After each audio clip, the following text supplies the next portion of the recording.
primitive scarecrows for fall crafts? Let me show you how. And make sure you look at the link below to print out this PDF. I even gave you samples of eyes and nose and a mouth. And this is roughly how much fabric you will need. Double 2x3 square for the crow and a 5x6 square doubled for the scarecrow head. Also, there are two sizes of labels for your cans, the smaller one and the larger one. The link is down below. Be sure and print them out. You will need them for this project.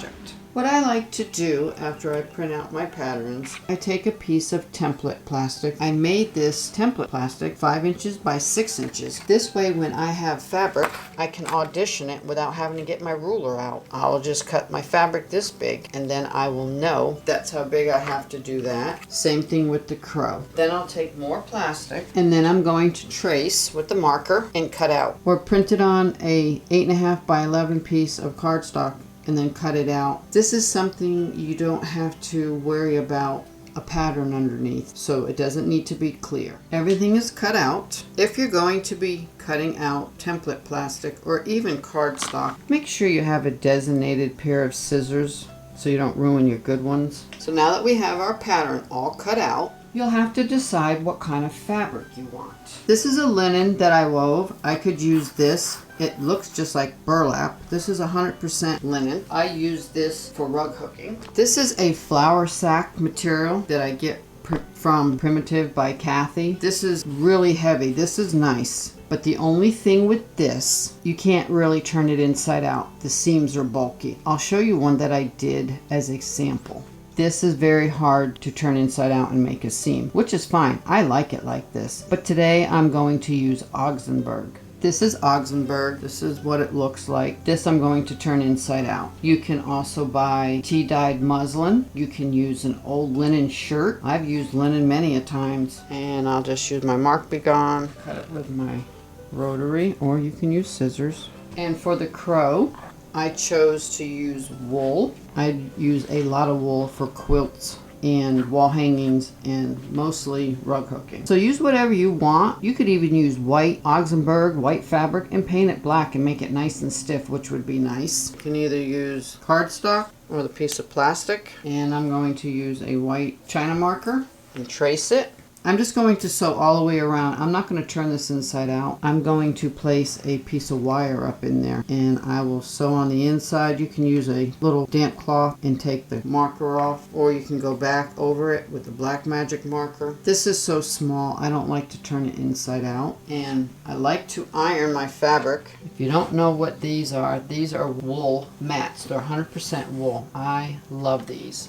They come in all different sizes, and I've even put two together when I need to iron a larger piece. So I'm going to leave my fabric together, right sides together, spray it with a little water. This is filtered water with a little lavender essential oil in it, but you can use whatever you want. And these old irons are the best. Let me unplug that so I don't forget. And you can take this pattern or this one, it doesn't matter, and trace it out. I'll be using the Mark Be Gone, or you can use a pencil. We're going to sew on this line. We're going to leave this open so we can turn it inside out. So let's head on over to the sewing machine.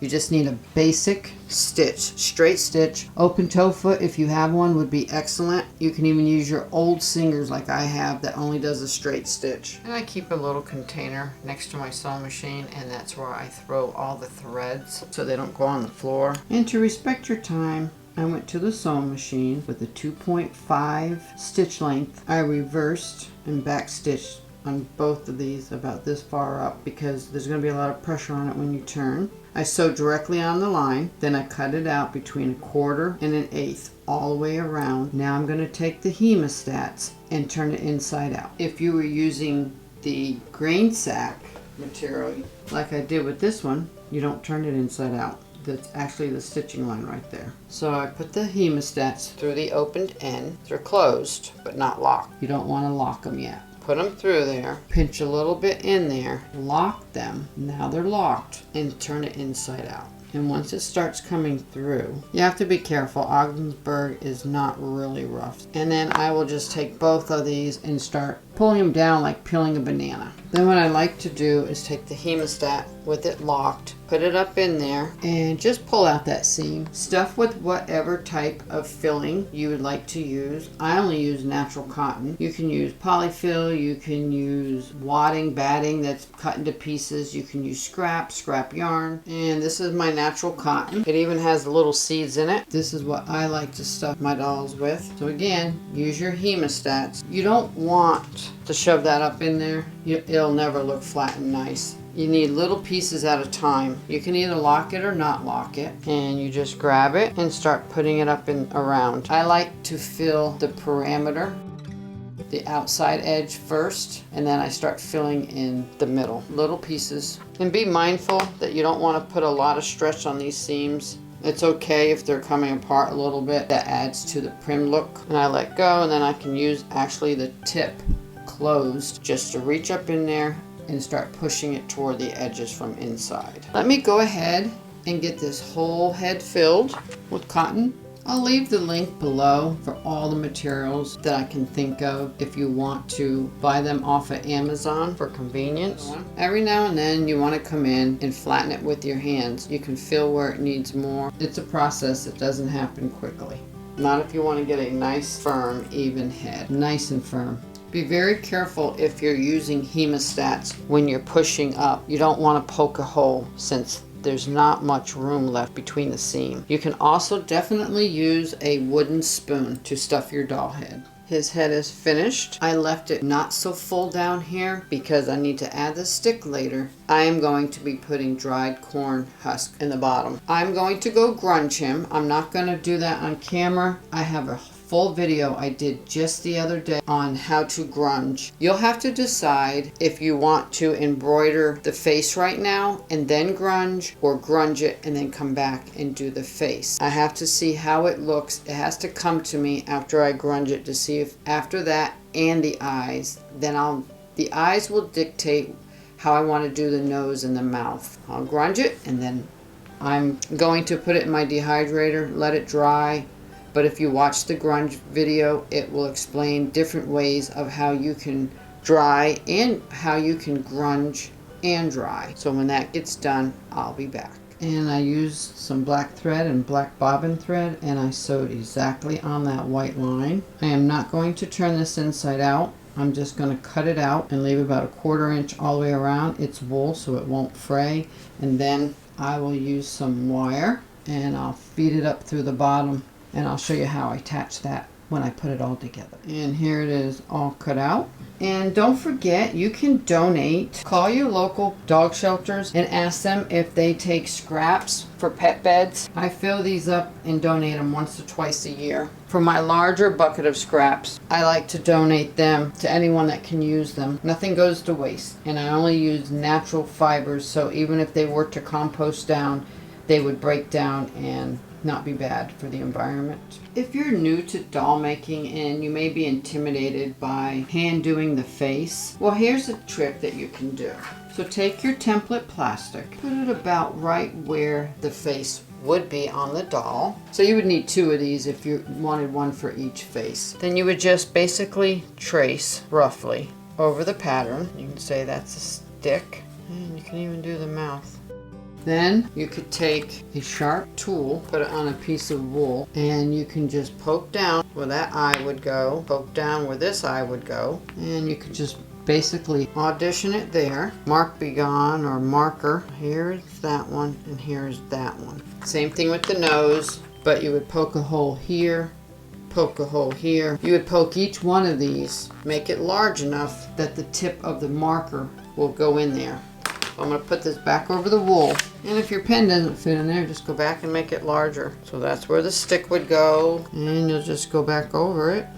That will help you if you're just starting out and you don't feel confident just hand drawing it. There's nothing wrong with that. Same thing with the eyes. If you wanted to, if you really didn't feel confident, you could find something small that had a circle and trace it. But this is primitive. I like it to be rustic. You can about put it right there and say okay, and then you can either lift it up like that about where the eyebrows are going to go, and then these are just little lines they definitely can be hand drawn. So you would just pick this up and put it down just a little so you know about where it would go. Don't let it take the joy out of how much fun this could be. This is rustic. That's what rustic is all about. I'm going to embroider the face now while it has the marking pens on it. When I grunge it, it will take all the blue off. So even if some of the blue is showing, don't worry about it. Grunge is wet. It has the water in it and it will remove the blue. I'm going to use DMC embroidery floss, black, about a 32-inch piece. I'm only going to use 2 strands. If I just pull it apart. I will not be adding the stick until after I grunge it, because sometimes the stick will bleed and it will make it look muddy. You might like that. I don't want to do that this time. You'll need a nice doll needle, something like this, to go through one eye, and then you'll push it through and come up through the other one, or you can knot it right here. But you need a nice sturdy one. I'll do French knots for the middle of the eye. You can use this pattern later. It doesn't have to be a scarecrow. You can use buttons. You can pre-thread them and then you can hot glue them on if you want. Handmade with love buttons, and you can just stitch a face. There's many things you can do. You don't have to use this pattern just for a scarecrow if you don't want. Now I just want to explain what I did. I knotted the end and I started here and did the eyebrows. I came down underneath and I did all the way around the outside first, because that will tell me that when I go around the circle, I want to make sure I go over the bottom of the lashes. Then I'll come up through here and I'll make a French knot, knot it, and then I'll cut it off and start the next one. And there's what it looks like when it's done. You can wing it, you can add little extra stashes. The whole point is prim. Now I'm going to do the other eye, the mouth, grunge it, dry it, sew the nose on, and then we'll be back. And this is some of the products I'm going to be using today. This is dried corn silk, Spanish moss, and I use a lot of corn silk, so I actually put it in this crock. But you can use whatever you want. Raffia, linen, yarn, burlap strips. Today I'm going to show you how I'm going to decorate the 3 scarecrows that I've done.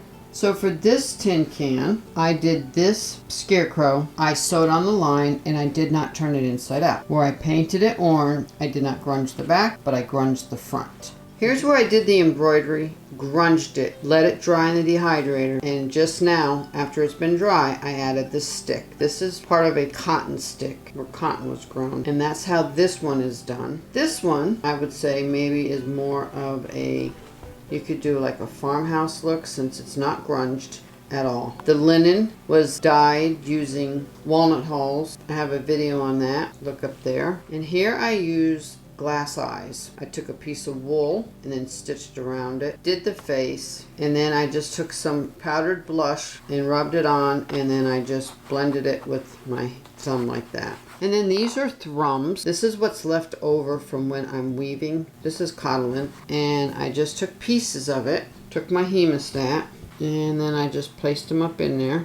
But you can use corn silk, you can use straw, raffia paper, whatever you want. I wanted to show you different variety of how these can be done. Now you can also add hats. You can just draw a basic circle. This is just like a circle, and this is a rectangle pinched together, sewn inside the circle. I'll do that another day. This is another type I did with the 4, I call them orange peel shapes. I will be doing this later because this is how I make all my prim dolls with just 4 pieces. This will be done at another video. I wanted to get you started on something simple. Then once you accomplish this, then you can start doing other types of prim dolls. This can be made into a ghost if you're into that. Turn it around. You can see it's just a plain like square head. You can make anything you want out of that. Homespun, and it's real homespun because it's the same size either way. And I just tied a knot and I made a little bow, and I'm going to hot glue that on. Anytime you're dealing with hot glue, you really want to protect your surface with these sheets, and I use them all the time. This is an old milk glass, actually, dental pick holder. I got it at a garage sale for like $1 years ago. I have 2 of them. Hot glue just peels right off of it. Anytime I'm working with hot glue, I use silicone fingertips. Excellent, saves the finger. And I have an old pair of tweezers that designated just for glue. So what you need to do is audition. Obviously that's way too much, but I like to just Open it up. This is just like the raffia paper that you buy. And obviously it's going to be too long, so I just cut it in half, and then I'll cut it as if it was a natural point. So I'm going to get a pile of these together. So I'll keep the point, and then I'll just work my way down. And then for the wider ones, I'll just tear them into strips. And I like when they curl like that. That's really cute. Oh, that's looking cute already. So I'm going to flip it over. I'm going to tie these together. It will help hold them. And this is just more thrums I had from weaving. And this will just help hold it while I'm gluing it. Wrap it around a couple times. No sense in wasting that thread. Now before you go glue it, audition about where it's going to go. And then you can always add more. I like that. So I'm going to go ahead and glue it. Generous glue. Put on my silicone finger. Press it until it dries for a moment. It doesn't take long. Now for this one, I put a little gourd stem. You don't have to. And once I have my base, it will be easier to add more, which I'm going to. And I'm going to repeat this process. And now I'm going to wrap some corn silk around him. Here's the dark tip that I really love. That's going to be in the front. Wrap it around. Feather it out a little bit so it's not so thick in the front, and you can actually glue it over the back so it hides all the glue and the string, and then puff it out a little bit. Just manipulate it, work with it. I'm going to glue that down. Purely optional. You can use some faux foliage or even real foliage like Sweet Annie or Heather. I'm going to take a few snips like I did here. This is dried greenery. This is faux. You can use either way you want or don't use any at all. I'm going to use a little bit. And since he's primitive, I'm going to try to keep it more primitive than bright. Designated scissors for things like this. And just place them in there. Put a little piece of glue. That will be done. And here's the crow where we sewn on the line, and I just took a piece of wire and I fed it up through there. Again, you can use hot glue, where you can find a spot just to put them in there, which it stays very nicely. And if you wanted to add some corn, so you would put it on your stick, you would hot glue it on so it would look just like that. You can either do it two ways. You can either go ahead and glue them all in the front and then put it on your stick and glue it. Or you can glue this on the stick and then put these up through here and glue those on. Like this one was done. And that would go on the stick just like that. Or you could put pieces of yarn through the bottom, and that's how that would go on, just like that. I'm going to go ahead and glue some of these on. What you can do, just like you did the top of the head, you can either hot glue this mass together, or you can wrap a string around it. So when you put it in the Scarecrow, it will stay. And then once it gets up there, you'll just lift this up, put some glue, and then you'll put it on the stick and then feather it out on the stick. You can add the topping like I did here,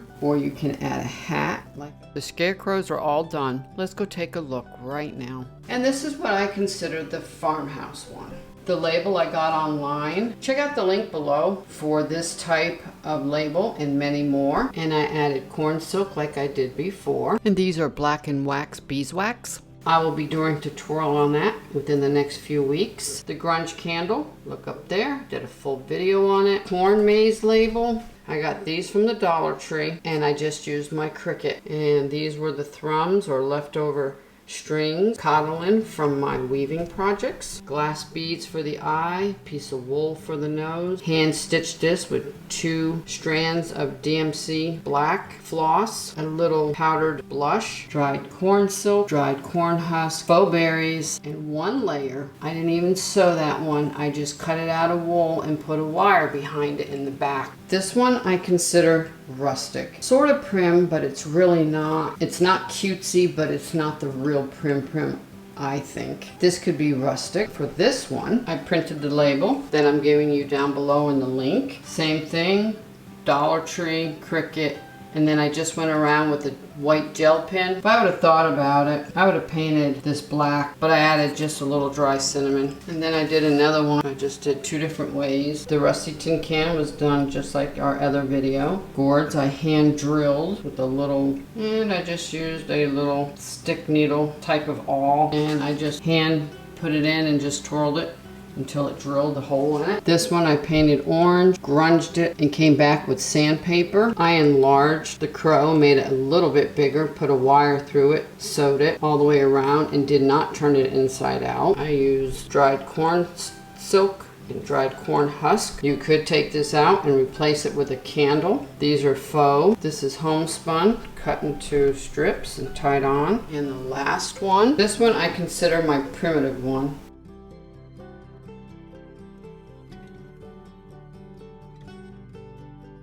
This one has a larger can and a larger label. Remember, I gave you 2 different size labels. These are naturally dried rose hibs. This is the grunge candle. Same thing with the gourds I grew a year or 2 ago. These are dried rose hibs. And there's the small little crow hiding in the back. Corn husk, corn silk, faux berries, stick for the nose, hand embroidered the face, grunge candle. You don't have to put the crows on a can.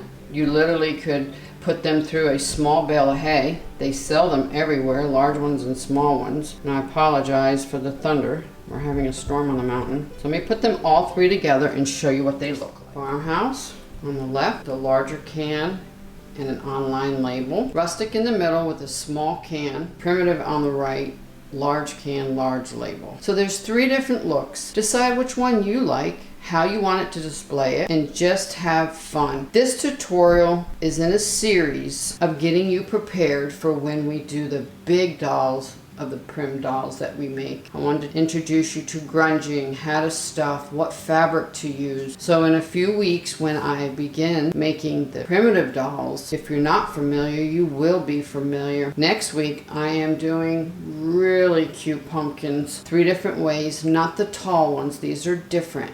And I stuff them with something totally different than what I normally show you. I'm doing a farmhouse, a primitive, and a rustic, and those pumpkin choices too. So you're not zeroed in with just doing one or the other. Make sure you check out my craft playlist up there. There is more primitive videos at the blog and on YouTube, how to do other crafts and DIYs. Be sure and check it out. If you haven't subscribed, please hit the subscribe button, and there's a little bell, all bell notification. This way, when I upload every week, you'll be able to see what's happening and you won't miss anything. Please leave a comment below. Do you like the first one, farmhouse, the middle one, rustic, or the third one, primitive, better, and why? And thank you, and have an awesome day.